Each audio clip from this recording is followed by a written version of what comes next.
انتقد جيرام ماروثين نجم باريس سان جيرمان السابق منح ليونيل ميسي نجم انتر ميامي الكرة الذهبية للمرة الثامنة في تاريخه. قال روثين في تصريحات لإذاعة مونت كارلو الفرنسية: إنه أمر مخجل بالطبع، إنه مخجل بالنسبة لي، كان يجب أن يفوز هالاند بالجائزة.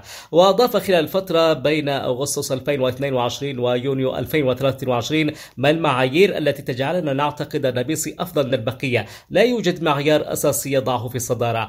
وتابع: إذا تحدثنا عن الألقاب وهو يأتي خلف هالاند حتى لو فاز بكأس العالم. وواصل: هالاند فاز بكل شيء مع مانشستر سيتي، وبالطبع لا يمكن المقارنة بناء على كأس العالم لأن هالاند نرويجي. وأردف: هالاند حطم جميع الأرقام، وحتى في باريس سان جيرمان لم يكن ميسي أفضل لاعب.